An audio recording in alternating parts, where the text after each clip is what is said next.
Olá, será que textos escritos há milhares de anos ainda têm o poder de transformar vidas hoje? Essa é a grande questão, não é? Pois é, nesta análise do livro Pregação Expositiva de David Helm, a gente vai descobrir um método que busca fazer exatamente isso. Vamos explorar juntos as armadilhas que podem nos fazer distorcer a mensagem original e, o mais importante, um roteiro bem prático para dar voz a esses textos com fidelidade e com poder. E essa é a questão central, né? Todo mundo que precisa comunicar algo, seja de um púlpito, numa sala de aula ou até numa conversa simples, enfrenta esse dilema. Como é que a gente pega uma ideia antiga, tão poderosa, e conecta com as pessoas hoje, sem perder a essência dela, sem colocar as nossas próprias ideias no meio? É uma linha bem fininha. E é exatamente por essa linha que a gente vai aprender a caminhar.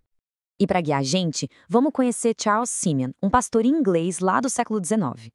Essa frase dele, nossa, ela é basicamente a alma do que a gente vai conversar aqui. Para Simeon, o trabalho de quem comunica não era inventar, era descobrir.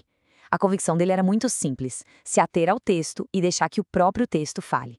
Essa disciplina é o ponto de partida para qualquer comunicação que queira ser autêntica. Bom, o nosso roteiro aqui vai ser bem direto. A gente começa vendo o desafio da pregação fiel, depois vamos analisar 3 armadilhas bem comuns, encontrar um ponto de virada fundamental, seguir um roteiro prático de 3 passos e, por fim, entender qual é o impacto de tudo isso. Bora começar? O primeiro grande obstáculo é aquela nossa vontade de ser relevante.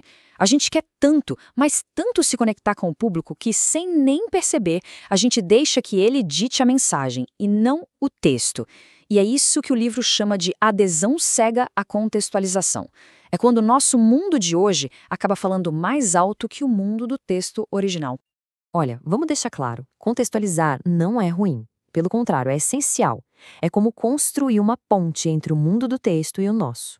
O problema, o perigo que o livro aponta, é quando a gente gasta tanta energia tentando entender a nossa cultura, que o texto bíblico mesmo, esse a gente acaba lendo por cima. A relevância vira o foco principal e a fidelidade ao texto acaba sendo sacrificada. E é justamente essa busca desenfreada por relevância que acaba levando a gente para 3 armadilhas muito comuns. Elas são sutis, muitas vezes até bem intencionadas, sabe? Mas no fim, acabam distorcendo a mensagem original. Vamos dar uma olhada em cada uma delas? A primeira é a tal da pregação impressionista. E a analogia que o livro usa da arte é genial. Pensa num pintor realista. Ele estuda cada detalhe para representar o objeto com fidelidade. Agora, o impressionista, tipo Monet, ele se preocupa mais com a impressão, a luz, o sentimento, e para isso ele até distorce a realidade. O pregador impressionista faz a mesmíssima coisa. Ele dá uma olhada rápida no texto, pega uma impressão que parece relevante e pinta com cores fortes, ignorando os detalhes e a estrutura real da passagem. Pode parecer eficaz, mas o ponto central do autor, esse se perde no caminho. A segunda armadilha é a pregação inebriante. E a imagem aqui é daquelas que a gente não esquece. A pessoa usa o texto bíblico como um bêbado usa um poste, muito mais para se apoiar do que para iluminar o caminho. A ideia já está pronta na cabeça de quem fala. O texto serve só de muleta, e com isso, a autoridade não vem mais do texto, e sim de quem está falando. Por último, a pregação inspirada. E aqui, a linha entre a inspiração de Deus na Escritura e a inspiração pessoal de quem lê fica bem borrada. Sabe aquela sensação de, nossa, isso falou direto comigo? O perigo é pegar essa sensação pessoal e apresentar como se fosse a mensagem de Deus para todo mundo. É uma armadilha perigosa porque é totalmente subjetiva. A autoridade final vira o sentimento e não o que o texto, dentro do seu contexto, realmente significa. Certo. Já vimos os problemas. Essa busca por relevância pode dar muito errado, né? Pode virar algo impressionista, inebriante ou inspirado do jeito errado. E aí, qual é a saída? O livro nos puxa de volta para a figura do Charles Simeon e sua convicção. É aqui que o jogo vira. A solução não está numa técnica nova, mas numa postura diferente diante do texto. E a postura é essa. Para Simeon, o objetivo nunca foi parecer relevante ou inteligente. O alvo era muito mais profundo. Uma comunicação que tornasse a pessoa humilde diante da sua própria realidade, que exaltasse o Salvador como a única esperança e que promovesse uma vida de verdadeira santidade. Qualquer coisa fora disso, por mais brilhante que parecesse, simplesmente errava o alvo. Com esses objetivos em mente, o livro nos oferece um caminho bem prático. É um roteiro de 3 passos que nos leva da análise cuidadosa do texto, a exegese, até a sua exposição clara e fiel. Pense nisso como um antídoto para aquelas armadilhas que a gente viu. E aqui está o caminho. E olha, a ordem é tudo.